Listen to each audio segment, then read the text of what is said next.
Hey, how's it going, guys? Um, I want to talk again about what's happening in Minnesota, Ohio. Pretty much, it seems anywhere there's Somalis, Indians, Haitians, Muslims, Arabs, about all the fraud that's happening. And just a lot of what I've been hearing and reading uh, online in regards to it, people's comments. Um, I'm going to try to make this video fast. So here are my thoughts, right? I'm hearing a lot of talk about we need to audit, we need to reform these social programs, these welfare programs. We need to audit them. We need to dig deep and really get in there, get in the nitty gritty and get to the bottom of it and arrest people and people need to resign their positions in government, blah, blah, blah.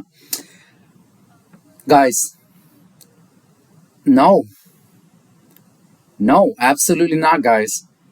What we need to do is shut down every single assistance program.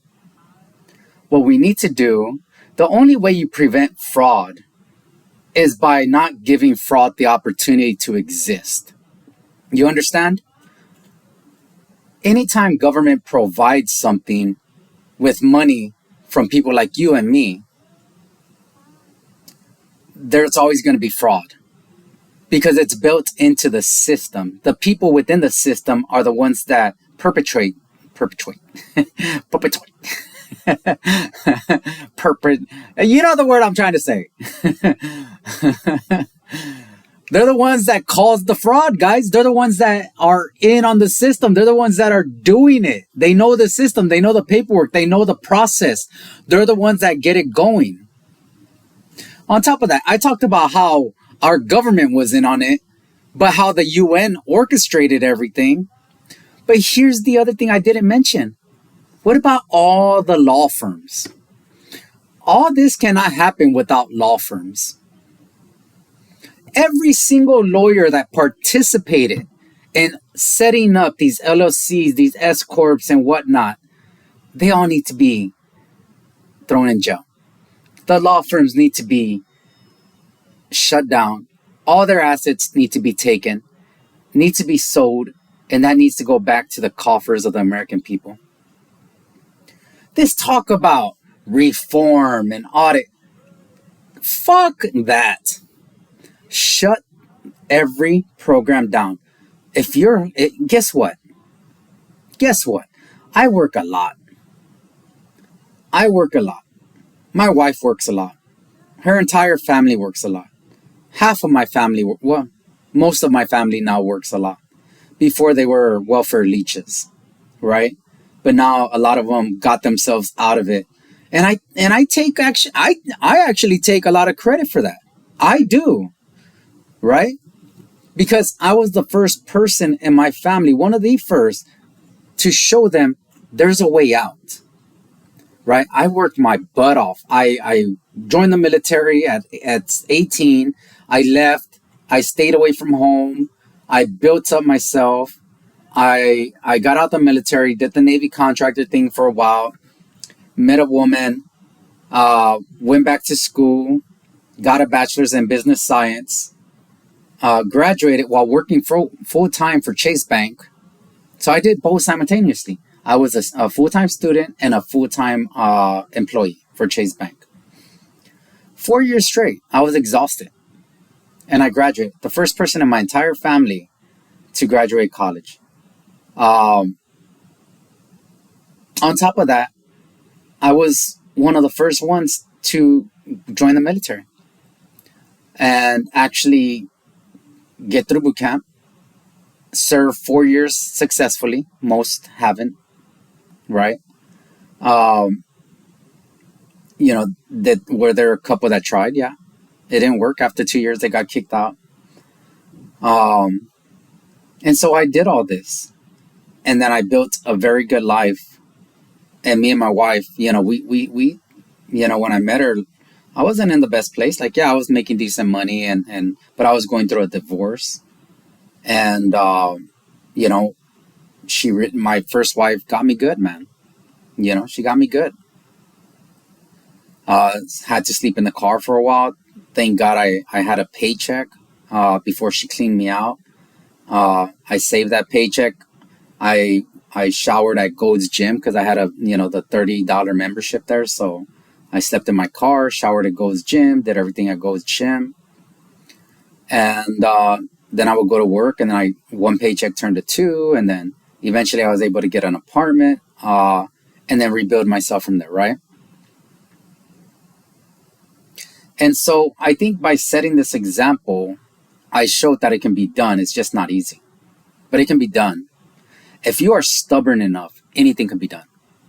And I think I've mentioned in the past that my greatest tool, my greatest asset has been my greatest weakness. My superpower is my ability to be stubborn in the face of everything. This idea that just being stubborn and being unwilling to hear what people have to say in regards to you and your goals is a bad thing. And it's not. I've had teachers tell me I wasn't going to amount to anything. And at the time, they really believed that was true. And at the time, it was probably accurate because I was not a good person. I was a bad person. I made a lot of poor decisions. I got kicked out of high school, alternative school. And so, when they were saying these things to me, it was true, right? But I had this stubbornness in me that was like, nah, I'm going to prove you wrong, right? My own family. Why are you going to the military, bro? What are you going to do? Sell out, this and that? Nah, you're wrong. Yeah, no. My own mom, right? I love her, right? But she's been probably the biggest wall, the biggest roadblock in my life. I don't know if she does it on purpose or if it's from a place of love. Maybe she thinks she's protecting me by trying to hold me back. I don't know. I don't care. Right? But looking her in the eye and be like, nah, you're wrong. My family, my friends, school teachers, counselors. And looking all of them in the eye and be like, no, you're wrong. This isn't my life. This is your life. You can choose to keep this life, but that's not my life. Right? And then being so stubborn in the fact that I refuse to be a failure in life and end up like my uncles and most of my family members. And just refusing it and saying absolutely not. Refusing to not have kids out of wedlock. Refusing to not be a bad father.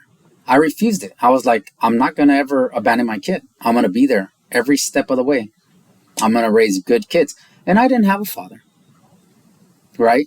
And I've talked about this before.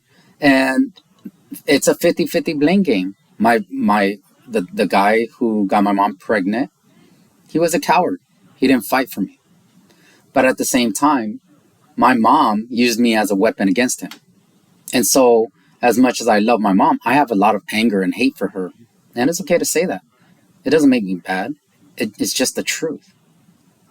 And I hate what she did. I hate the fact that she robbed me of a father. But I also hate that man for being so much of a fucking coward that he didn't fight. That he didn't show up and punch my mom in the face and grab me. You understand? He should have gone to jail fighting for me. I would go to jail fighting for my kids. And I have. And I paid the price, but guess what? I have my kids. They're my life. I get to see them whenever I want. And I have 3 beautiful kids of my new wife, and they're amazing. And I have 1 from my ex-wife. And she tried everything she could to keep them away from me, to punish me. But I fought, and I took the pain, and I took the licks.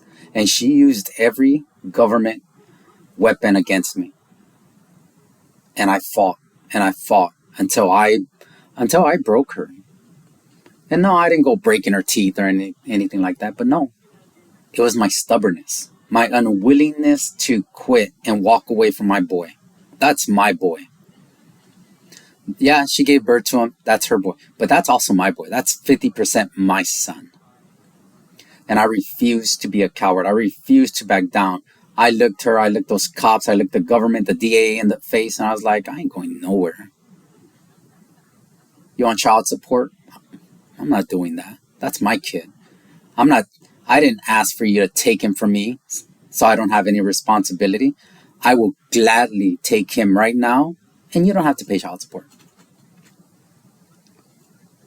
You see, because to me, child support, when a man has to pay child support, that's that should only happen when the man refuses to be part of their life.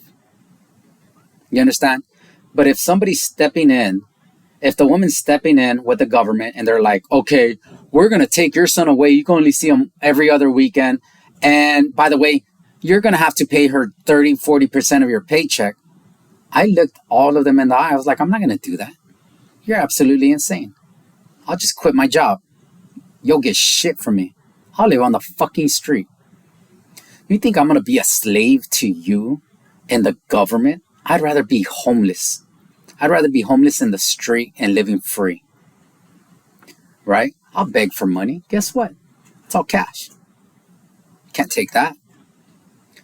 And they thought I was playing. I wasn't playing. I was never, ever going to allow myself to become a slave to the state or my ex-wife. Ever. So I looked them in the eye. I was like, I'm not playing. And at that time, my first wife, like, she understood when I said certain things that I meant it. I was like, I will only give you child support when I refuse to be a father. And that is my bribe to you to keep them away from me. That is what child support is to me. That is my payment to you for you doing all the work so I don't have to deal with that little motherfucker. I never agreed to that. I never said I don't want to be part of my boy's life. Hang on, the light.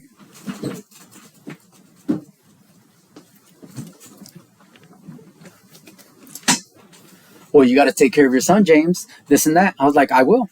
He could come live with me. I got a job. I can afford to take care of him on my own. And you know what? I'll take him. You can see him every other weekend. And you don't even have to pay me a thing. No child support. I'll take care of it. Well, no, I'm the primary. Like, absolutely not. You know, you're not. We're doing 50-50. I'm not signing anything. She called the cops, had me arrested a couple times for no reason. Charges got dropped. One of them stuck. I fought it through. Came through it. I was beaten and battered. But I went through it. And at the end of the day, you know what? I won. Because I got 50-50. I got to see my son whenever I wanted. And she got no money from me. Except for what she stole. She stole everything in the beginning. Cleared out the bank accounts, did everything. Right? And so, what I'm getting at, man, is stubbornness is a good thing. And I'm at a point where there's all this fraud that's happening within our system. I'm just at a point where I just don't care. I don't care if you can't afford to feed your kids. I don't care if you can't take care of your kids. I don't care if you can't feed yourself. I don't care if you can't shelter yourself. I don't care. That is not my problem. That is your problem. If you decided to have kids so you can use them as a tool to steal money from me, my family, from my wife's family, from my wife, my family that works, so you don't have to do shit, I have no sympathy for you. I hope you starve. I hope you go homeless. I hope you end up living in a tent. You know what? I'll buy you a $20 tent on the street. You can sleep on the sidewalk next to the fentanyl addicts.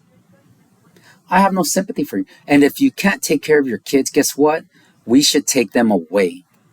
If I have to pay money to take care of your kids, to feed them, to shelter them, to provide them daycare, to send them to school, they're my kids.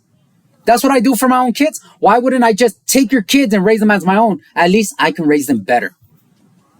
I can give them the opportunity. And so that's where I'm at. I don't want just an audit. I want the fucking program shut down. I want all this taxpayer, healthcare payer. I want it shut down. Childcare, shut down. Section 8, shut down. Food stamps, shut down. I want it all shut down. I have no sympathy for anybody anymore because I am tired of seeing 50% of my fucking paycheck. Excuse me. Spit just went in my throat. I'm tired of seeing 50% of my fucking paycheck going to lazy pieces of shits. And not all of them are, but the vast majority of them are. They're schemers and scammers. And I don't want any part of it no more. I want it all shut down. This idea that we need to reform it, I don't want it reformed.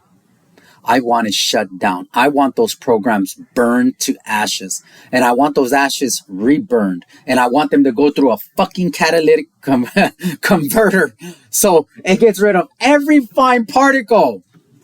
I want it burned, reburned, and sent through a catalytic converter to make sure there's nothing left. That's where I'm at.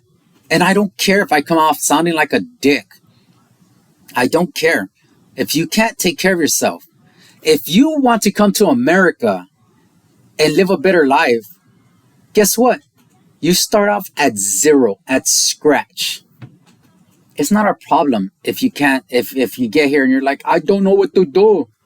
I don't speak the English. Well, guess what, motherfucker? Don't come. If you are asking to come here and you can't even speak our language, read our language, what the fuck are you here for? Why are you here? If you wanted to come so bad, the first thing you should have done, you should have gone deep, is learn the American language. Learn how to read and write it. But you're going to come and only speak Spanish? You're going to come and only speak Indian or Arab or whatever fucking languages there are out there. And you want us to have sympathy for you? Fuck you. Because guess what? If I go to fucking Mexico and I'm like, no habla, no speak español, do you think they're going to have sympathy for me, guys? This idea that Americans are supposed to have all this empathy and sympathy for the whole fucking world. Fuck that.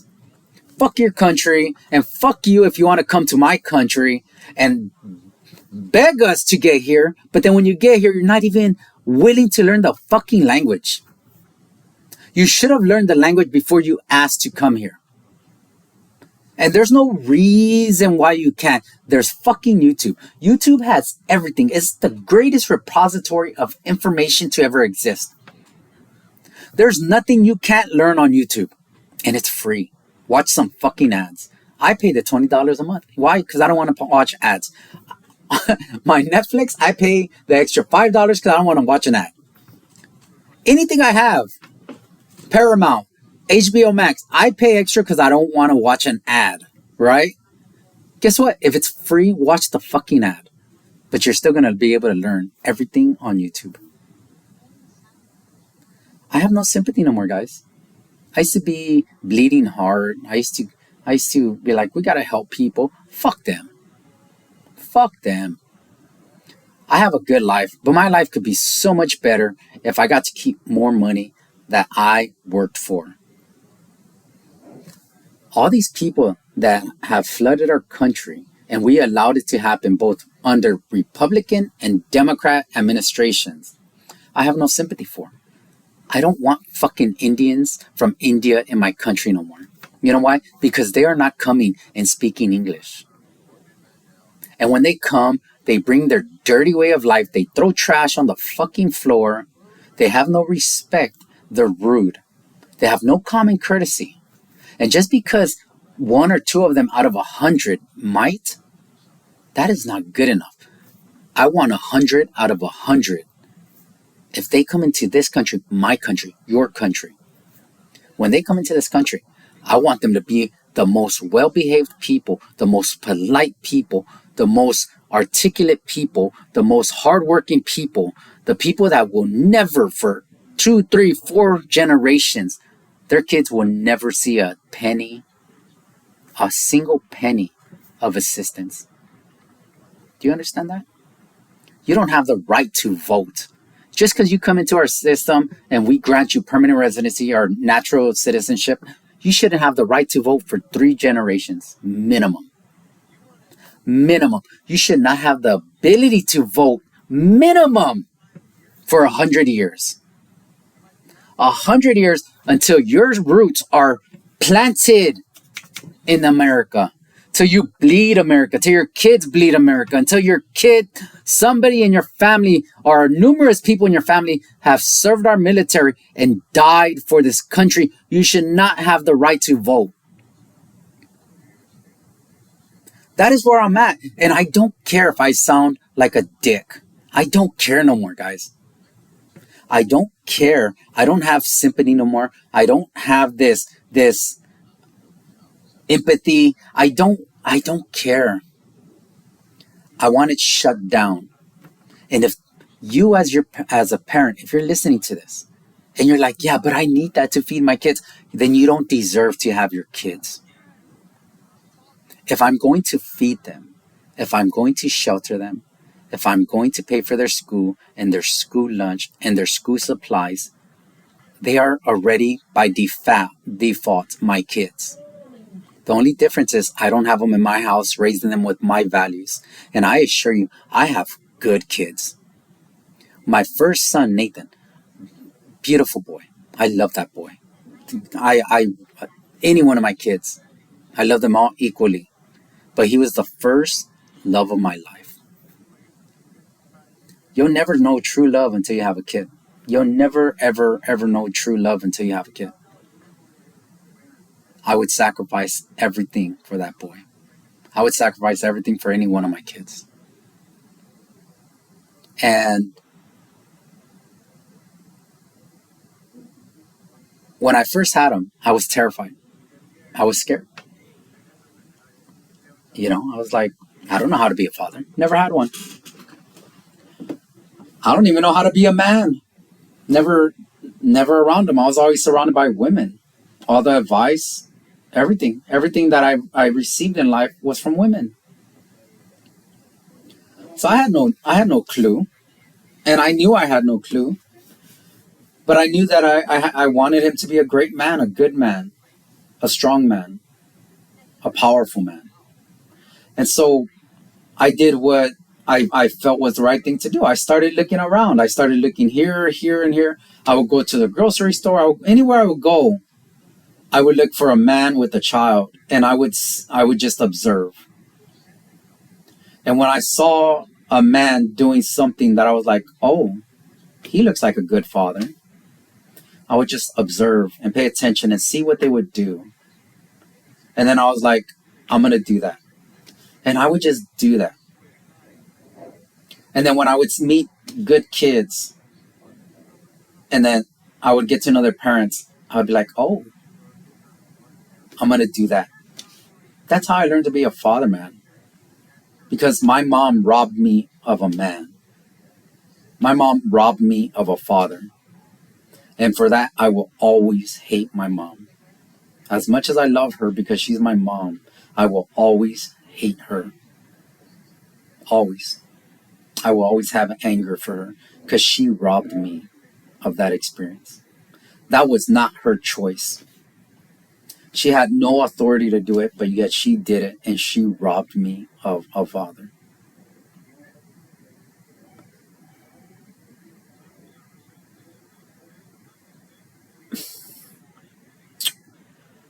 If I'm taking care of your kids, if we as American people are taking care of your kids, if we're feeding them, sheltering them, and doing everything for them, we might as well just raise your kids.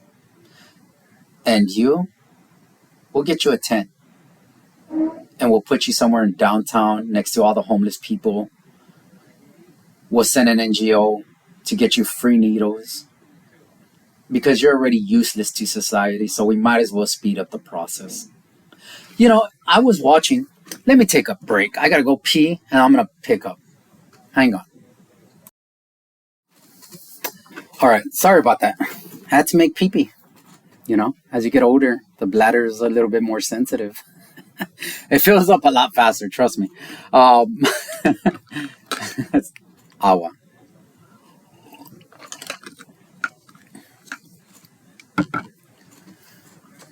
So for the past 2 days, me and my boys and my wife, because they're on Christmas break, we've been watching Avengers, and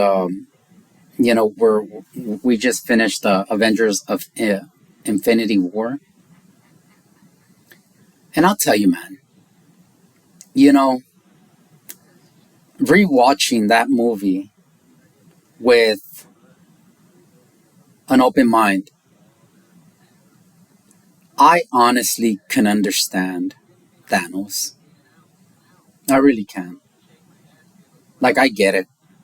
I I can see how Thanos truly and sincerely believed he was doing the right thing. I really do. Because as I look around and I see all these useless, worthless people who do nothing, who provide nothing, who give nothing back to society, all they do is take, take, take, take. Consume, consume, consume, consume. They offer nothing they offer no positivity in life. It's all negative. Everything's a net negative. I understand. I now understand Thanos' desire to kill out half the population. Because the truth is, throughout the world, there's about half the population that is useless.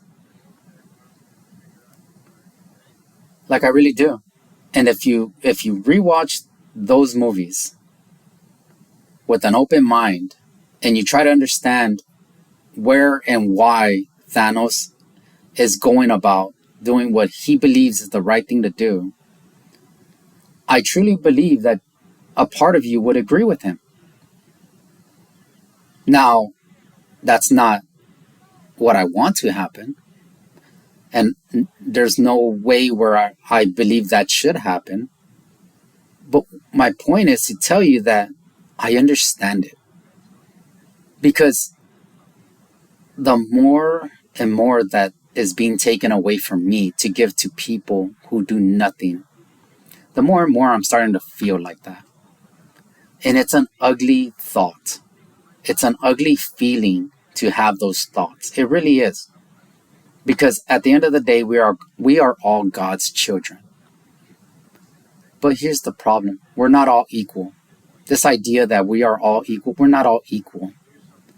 My life is more valuable because I produce. I create. My life is a net positive to society. Net positive because I take nothing. I take nothing. No government assistance, nothing. My family gets nothing. And we haven't had nothing. Ever. Even through our hardest times. My hardest times when we were first starting off, me and my wife. And this is why I will never leave my wife. We sold plasma together, guys. With all the junkies. Sitting in that fucking dirty room surrounded by junkies to sell plasma for $25 a pop. Attached to a machine that's going to steal the essence of your life for $25. But that's what we had to do. That's what we did.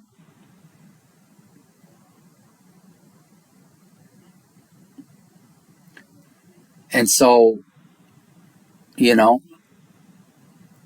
I understand where Thanos is coming from. I understand why he felt he was doing the right thing. And then, to be honest, man, there's a part of me that's like, yeah, I actually agree with him. And I don't want to have those thoughts. I don't ever want that to come to fruition. But mother, son of a gun, bro. When you look at this and you see these people that are taking and taking and taking, and then you see people like me, my wife, her family, my family, and all the good people out there who are producing, and we don't take, we just produce, and then the government steals it from us, and then they just throw it all away, they burn it to the fucking ground. Yeah, I want all these programs, I want them all shut down. I don't want reform. I want them to burn. I want them burned twice. Then I want them to go through a catalytic converter so that way every remnant of that program is gone, like Thanos. And if you can't take care of your kids, you shouldn't have kids. Those kids should be taken away and you should be castrated so you cannot produce no more kids.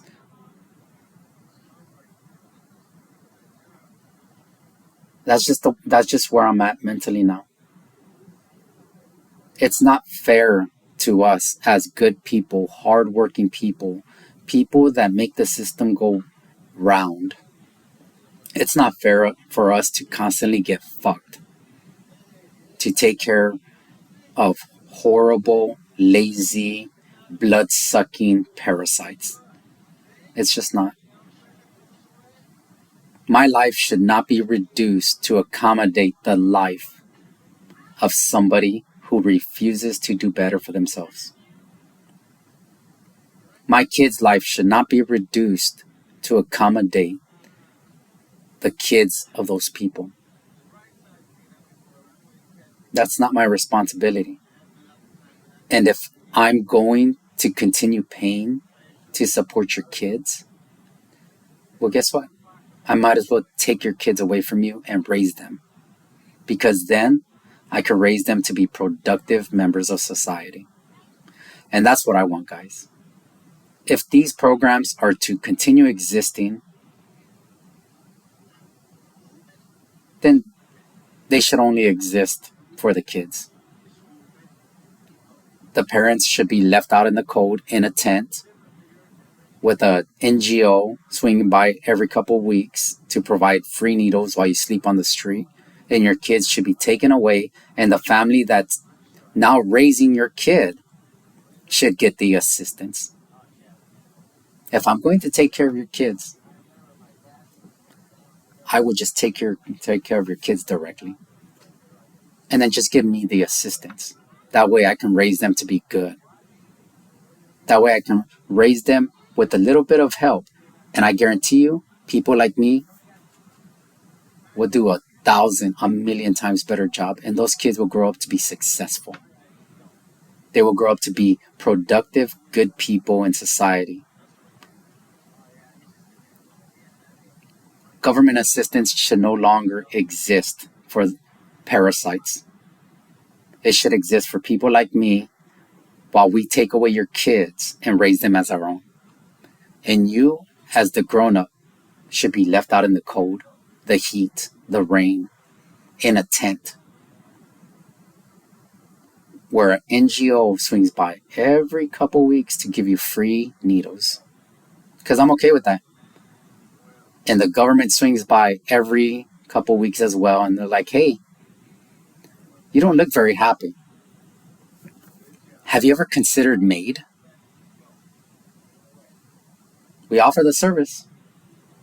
Because if that's all you're good for, then we might as well just speed up the process. If you are so useless and pointless to society and to your own kids and to yourself, we should speed up the process of getting you off of Earth. We should. And it sounds so cruel, and I know how cruel it sounds. I just don't care no more, guys.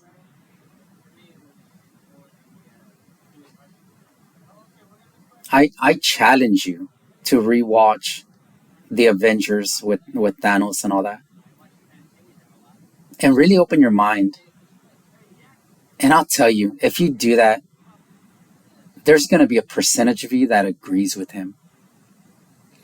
And I truly believe that there's people here on Earth who, in human form, that actually agree with Thanos. And these are people in places of power, places of authority. And I do believe that they are attempting to pull a Thanos. I believe that's what COVID was. I believe that's what a lot of things are. That's what war is. War is nothing but population control. But you know what the problem with war is? War is killing off the strongest. It's killing off the most productive. It's killing off the men of society that can actually make society run. And so war isn't the answer. And so they come up with viruses. And they release viruses. And there's other methods. What's going on, buddy? Hey, James. Give me 1 second. Sorry, guys. Responsibilities, right?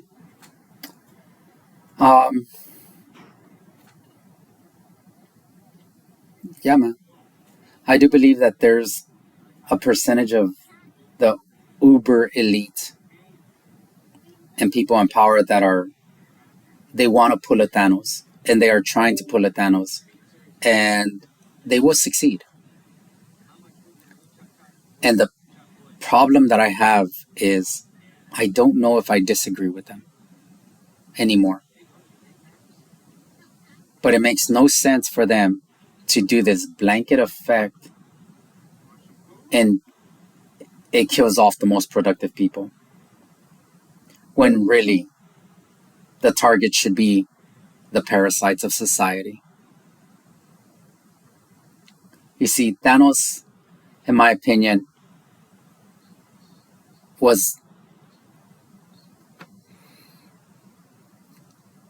I think he was right in a lot of ways, but he was wrong. He wanted to be equal in his choice and his decision. And so it was just a snap, and then half the population disappeared indiscriminately. And he was wrong. That snap should have gotten rid of all the net negatives of society. The people that put in no effort, that don't want to do better. All they do is consume and take. And everywhere they go, there's disaster and chaos.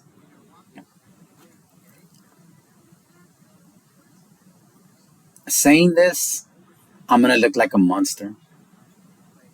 And I know how it sounds. And I assure you, I didn't come to this place lightly.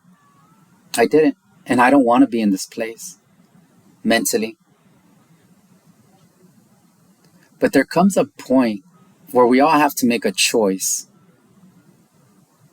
And the truth is, man, I'm tired of my life being reduced to accommodate lazy, ungrateful, unproductive leeches. And one more time, if I'm going to feed your kids, if I'm going to shelter them, if I'm going to pay for their school lunch, all their school supplies, I might as well raise them. And if those programs will continue to exist, that should go to me as I take your kids and raise them. Not to you. You, as a parent, as a grown-up, need to be given a tent far away from society. Here's your tent. And every so often, and I know I've said this a couple of times, but I really, really want to get it through where I'm at mentally. Every so often, you have an NGO, and these will be the only NGOs allowed to exist, no others. They'll swing by and give you some free needles. And every so often, a government official will come up and be like, hey, your life looks miserable. Have you ever looked into our maid service?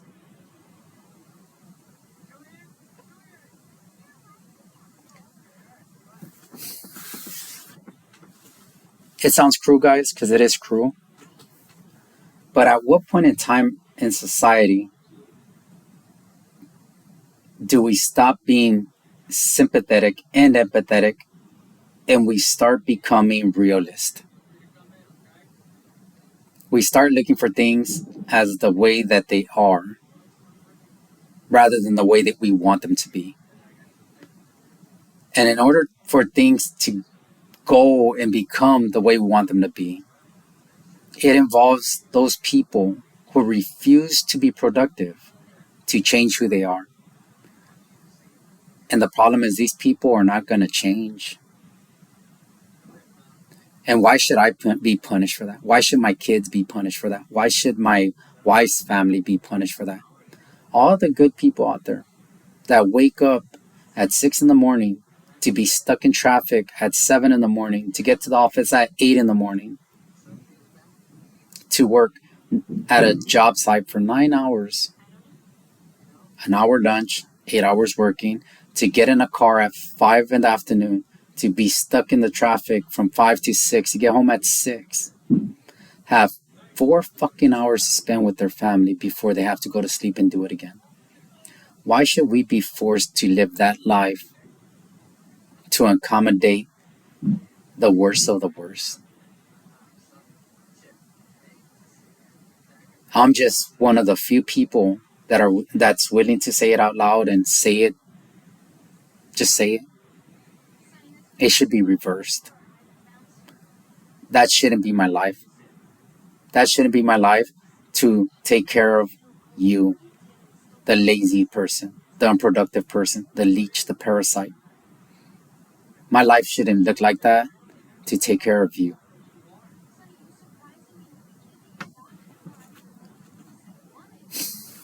I understand Thanos.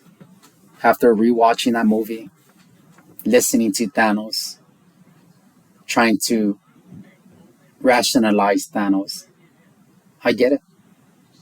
And I challenge you, look at that movie again with open eyes, open ears, an open heart.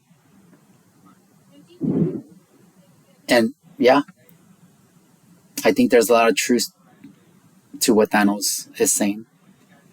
And I do believe that inside he felt he was doing the right thing. And to a point, I actually agree with him. And I don't want to agree with him. But our government makes it so hard. All these lazy people make it so hard not to agree with him. And so I don't want these programs to be reformed. I want them burned to the ground. I don't want just an audit and people arrested. No, not good enough. Not good enough. I don't want Tim Walz to resign. I don't want all the government officials to just resign. No. I want everything taken from them. Everything taken from them, their kids, their family, as repayment. I want all their assets, all their wealth seized. I want it all seized.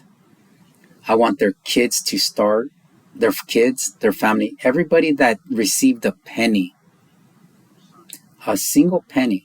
And let's be honest, if they received a penny, they received thousands, hundreds of thousands of dollars.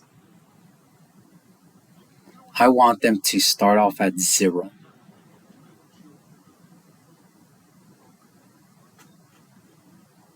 That's just where I'm at.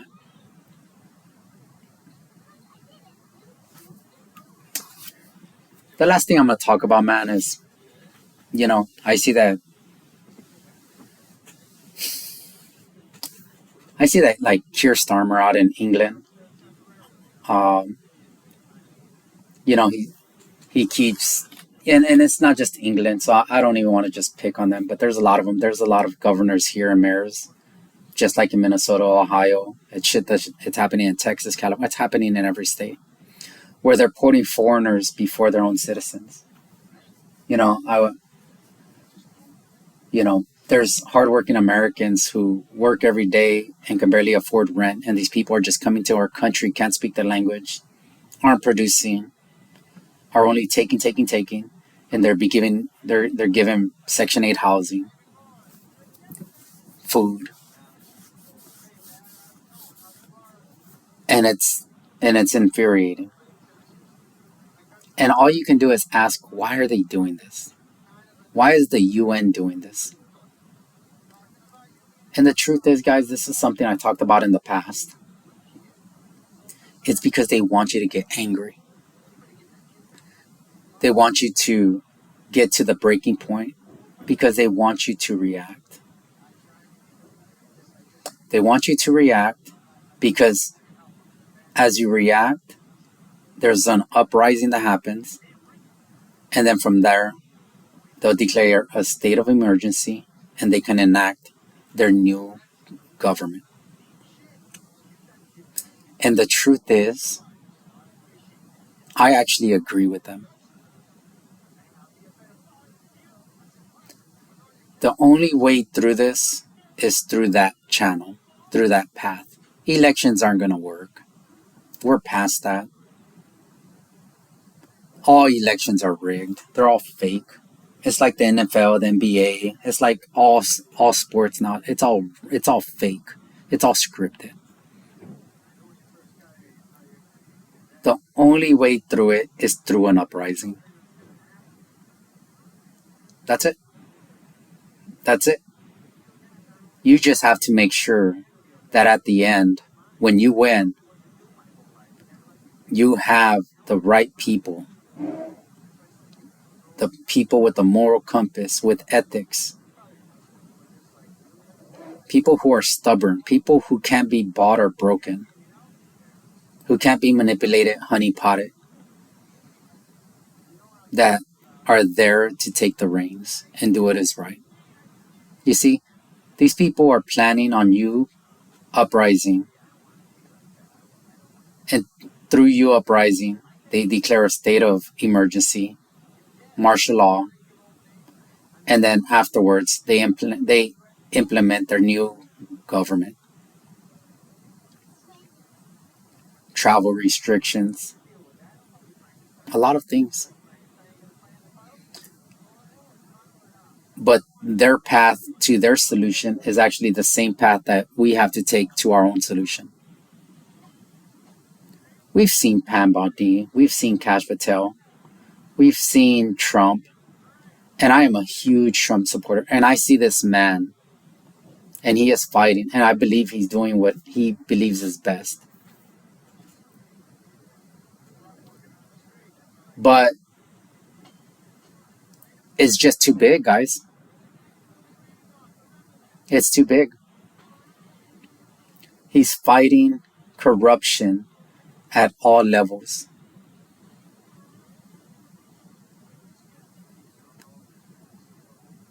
The dragon, the snake, it's too big to slay. It's too big to slay, guys.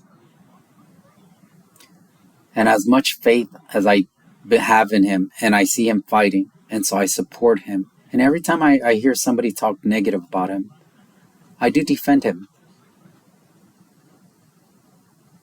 I do. Trump ain't doing mass deportations.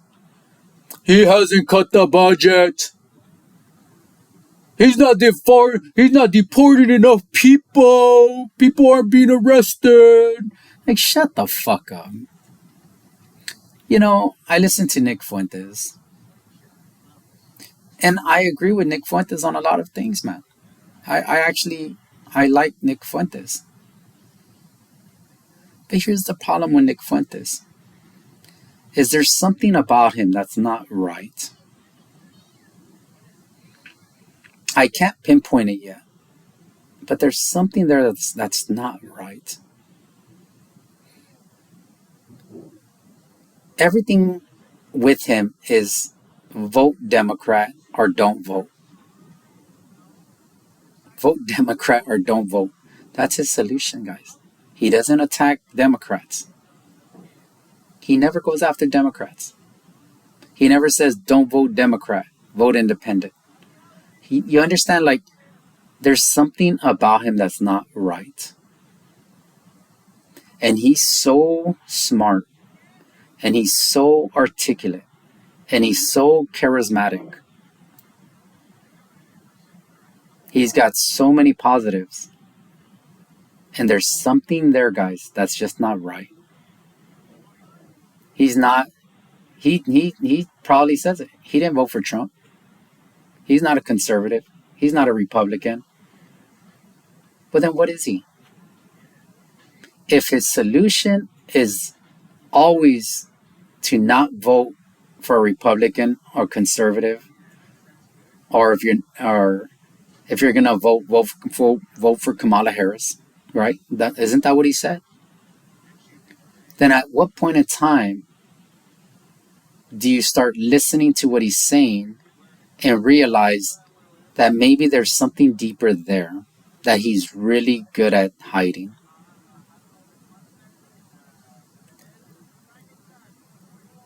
I can't pinpoint it.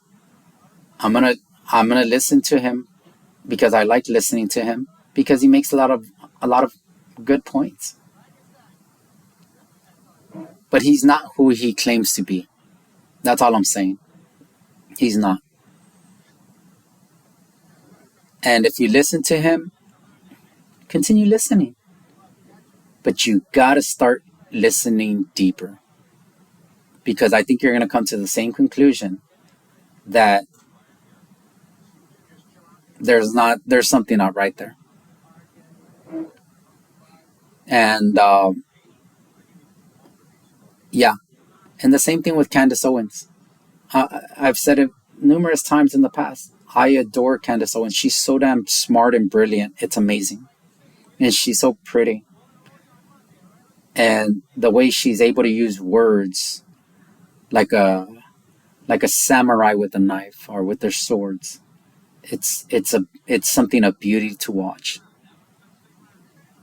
But there's something there with her as well. And I don't know what it is.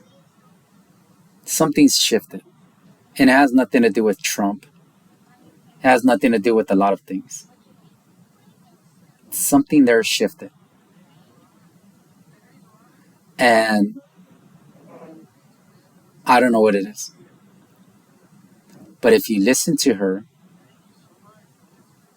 something has changed within Candace. And it's not just the anti-Jew thing, because I actually understand that. AIPAC came for her, came for her husband, came for her kids. They tried to crush her, debank her. And so it makes sense that she's at an all-out war with them and that she'll freaking hate them. It makes sense to me. You come at me like that, you got an enemy for life. There's no apologies that can make me forgive you. If you came for my kids, I will never, ever trust for you. Ever. You have an enemy for life. You always have to watch your back. Every single step of the way.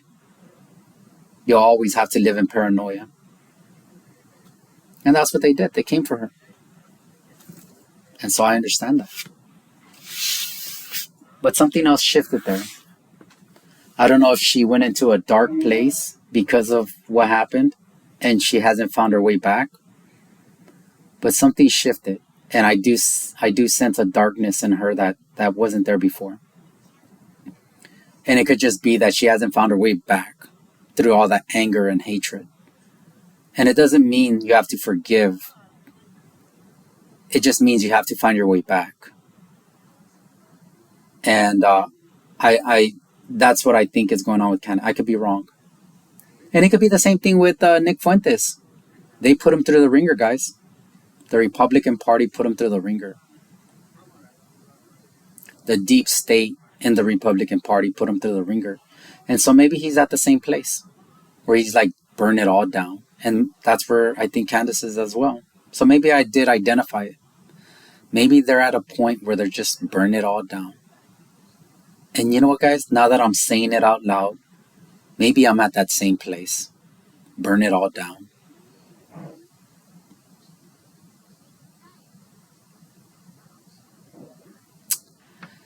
Yeah, maybe I just had a realization right here, right now. Maybe I do understand them. Because maybe I am becoming them to some point. Where it's fuck the Republicans, fuck the Democrats, fuck all these leeches, all these parasites, all these corrupt people, fuck them all, burn them down, make them feel pain. So maybe I do understand them. Maybe I do understand where they're coming from. And if that's where they're at, then I think I actually understand it completely. You see, because if you vote Democrat, it burns down a lot faster. If you vote Republican, it burns down slower. So why don't we just get to the end result, and just vote Democrat and get there now? So maybe I do understand them. But I will tell you this: I'll never stop fighting. My kids' life, their future, their freedom depends on it. And if you're not willing to fight for your own kids, then you're a coward. And you don't deserve those kids. If you're not willing to fight for your own wife, your own family, then you're a coward. And you don't deserve your wife. You don't deserve your family.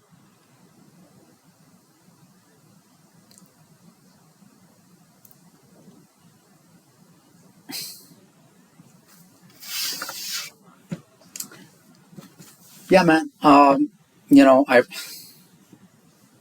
freaking 56 minutes. I wasn't trying to talk this long, but you know, it's just something, man, that it just eats at me, man. And the more open minded I get, the more I'm starting to understand things. And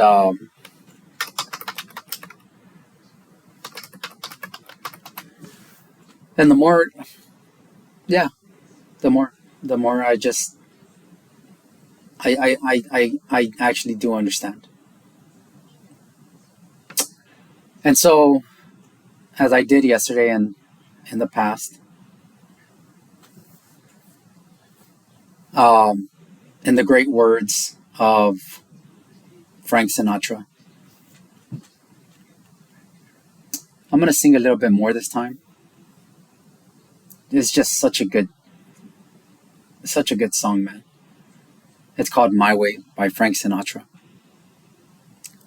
Probably one of the most powerful songs to ever exist. And I'm not going to sing the whole thing, just a couple things. And I'm not even going to, yeah. Um, and now the end is near. And so I face the final curtain. My friend, I'll say it clear. I'll state my case, of which I'm certain. I've lived a life that's full. I traveled each and every highway and more, much more than this. I did it my way.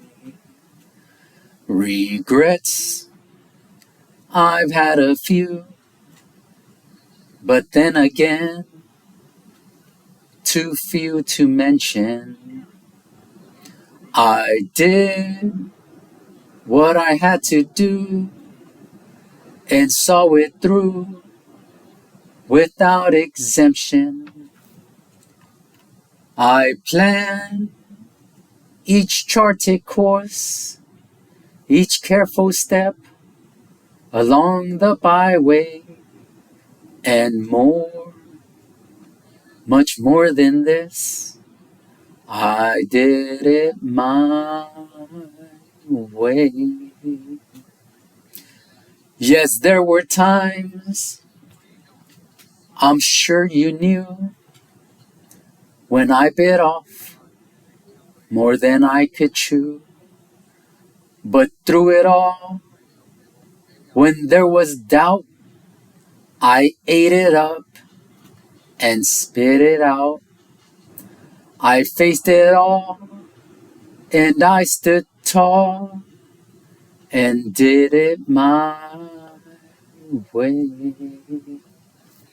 I've loved, I've laughed and cried, I've had my fill, my share of losing, and now, as tears subside, I find it all so amusing to think I did all that, and may I say, not in a shy way. Oh no, not me. I did it my way. For what is a man? What has he got? If not himself, then he has not to say the things he truly feels, and not the words of one who kneels. The record shows I took the blows and did it my way. Fuck yeah, man. Frank Sinatra was a fucking G. And fuck you if you don't like him. Have a good one, guys. Happy New Year.